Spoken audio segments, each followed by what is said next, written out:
All right, let's go ahead and go over these questions, and then I'm going to have you guys put some questions in too. So the first question is, when a driver is feeling fatigued, fatigued is when you're tired, what should he or she do? The best thing is they say take a nap. You want to get off to a rest area if possible. A rest area is a secure area where they have vending machines, water, food. They're all across the state, they're all across the country. Some are really nice and large, some are smaller. Some have state police and county police coming in there. Others, they're off in the woods somewhere. So, you as a driver, if you don't find a rest area, you need to get off the expressway or highway and pull into a secure parking lot somewhere and rest 45 minutes, half an hour. Early on in your driving career, you will get tired. If you drive enough, you will get tired when you drive. So you want to pull over and take that quick power nap. Next, what type of driver is least at risk of drowsy driving?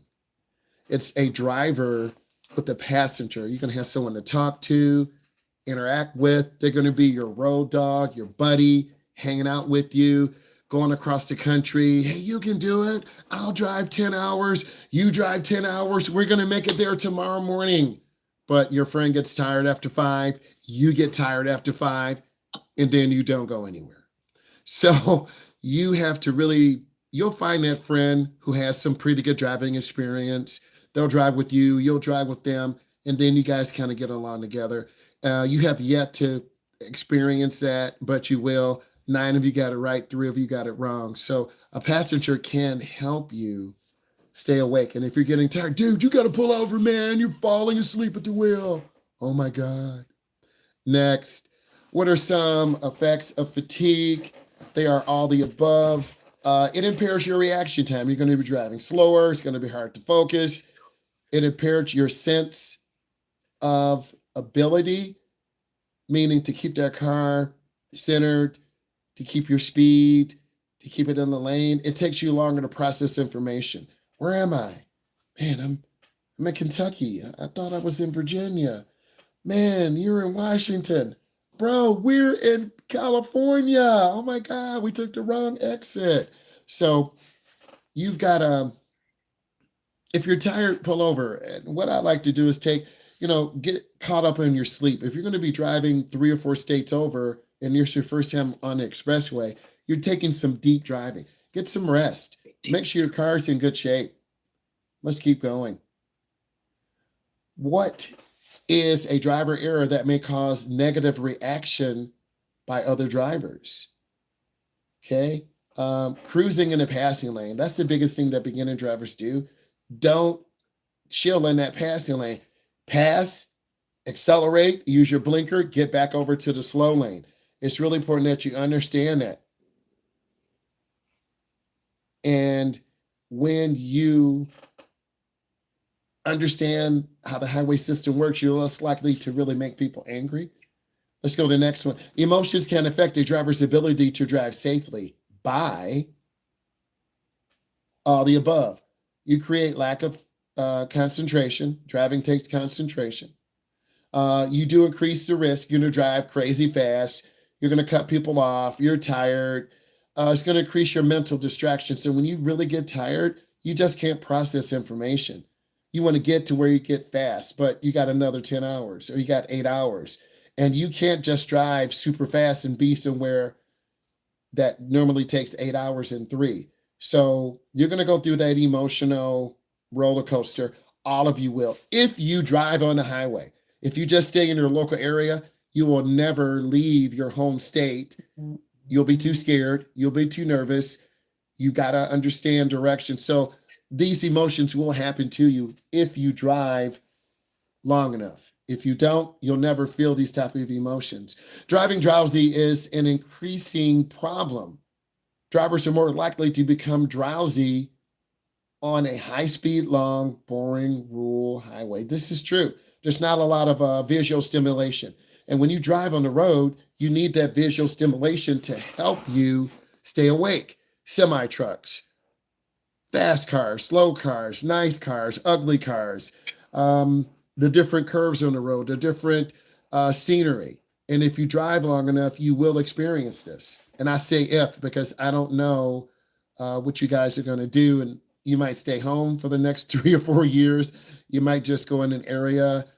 But it really depends on you in terms of driving. Um, you can identify aggressive drivers by their increased risk taking. They're cutting off cars. They're tailgating. Cameron, I can hear you. Chill. Yeah, like I can't hear him. I'm gonna mute you. All right, Cameron, you good. Pay attention. Um, it's all good, Cameron. So you got to learn to spot aggressive drivers. Hey, E, how are you doing? You got to learn to spot aggressive drivers. They're tailgating. They're driving crazy fast. You're doing 70, they're doing 100. You're doing 50, they're doing 80. You're doing 30, they're doing 70.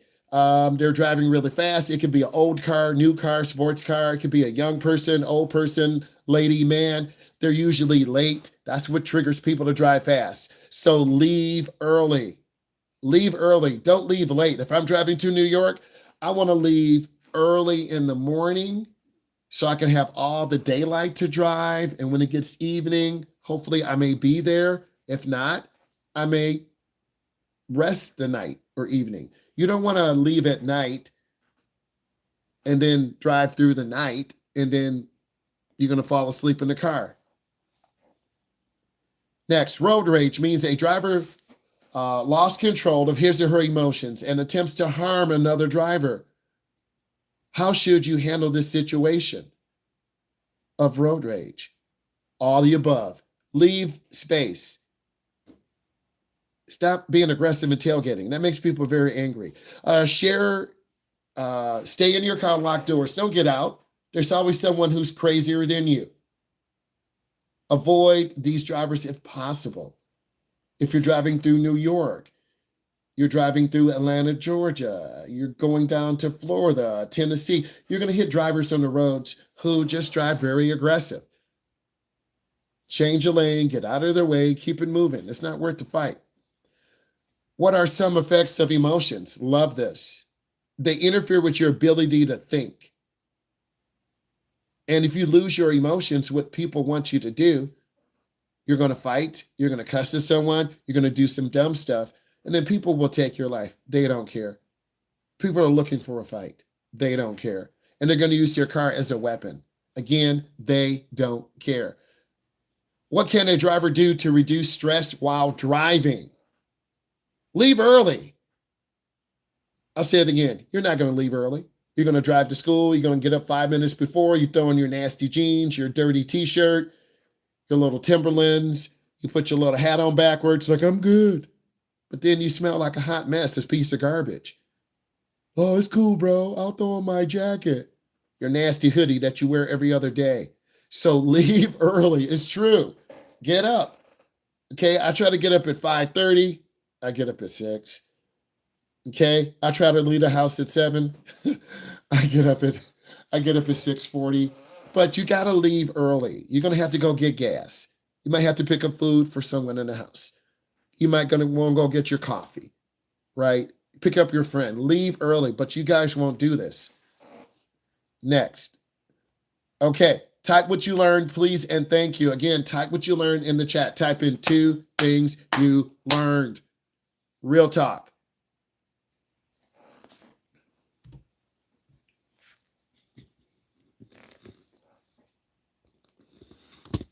Guys, this is a great example of learning how to drive, really talking about emotions today. And I try to give all of you a real perspective. I'm an educator. I teach driver's ed. I teach adults and teens. And I told you guys it's good. I have 3 new people who want to learn how to drive.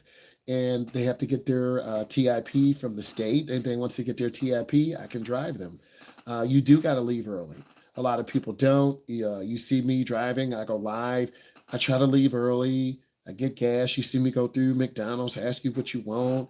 And then I'm on this drive, going through traffic, going on expressway, leave early. And then I went live this evening and there was rain and heavy traffic.